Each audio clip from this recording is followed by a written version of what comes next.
अदानी जी का अरेस्ट होना चाहिए, आज अरेस्ट होना चाहिए। माधवी बुच जो हैं, जो उनकी प्रोटेक्टर हैं, जिन्होंने कोई इन्वेस्टिगेशन नहीं किया, उनको हटाया जाना चाहिए, उन पर इन्वेस्टिगेशन होना चाहिए। It's now pretty clear and established in America that Mr. Adani has broken both American law and Indian law.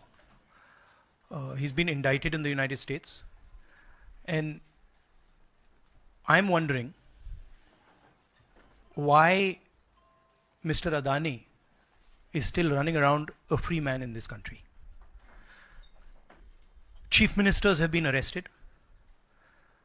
Jharkhand chief minister was arrested. Many people have been arrested, and Mr. Adani has done apparently 2,000 crore scam, multiple others probably, but he's scot free. He's running around. There's no problem. There's no investigation, and we've been raising this again and again and again. We've been raising it with the Madhvi Buch issue. We've been raising it, and it's a vindication of what we've been saying. The Prime Minister is protecting Mr. Adani, and the Prime Minister is involved in corruption with Mr. Adani. This has been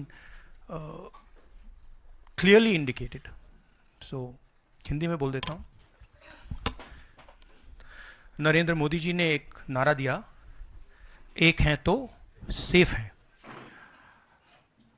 India में अदानी जी और मोदी एक हैं तो safe हैं। हिंदुस्तान में अदानी जी का कुछ नहीं किया जा सकता।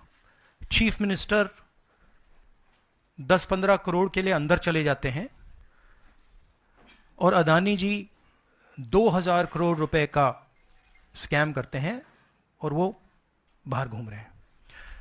कारण है कि प्रधानमंत्री उनको प्रोटेक्ट कर रहे हैं। अमेरिका में इंडाइटमेंट हुआ है अदानी जी को, 2000 करोड़ रुपए का स्कैम है। हिंदुस्तान में उन्होंने क्राइम किया है, अमेरिका में क्राइम किया है। ये अमेरिका के इन्वेस्टिगेशन ने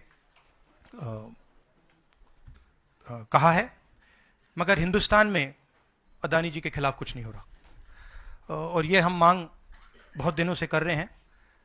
अदानी जी का अरेस्ट होना चाहिए, आज अरेस्ट होना चाहिए। माधवी बुच जो हैं, जो उनकी प्रोटेक्टर हैं, जिन्होंने कोई इन्वेस्टिगेशन नहीं किया, उनको हटाया जाना चाहिए, उन पर इन्वेस्टिगेशन होना चाहिए। आपके सवाल हो तो पूछिए।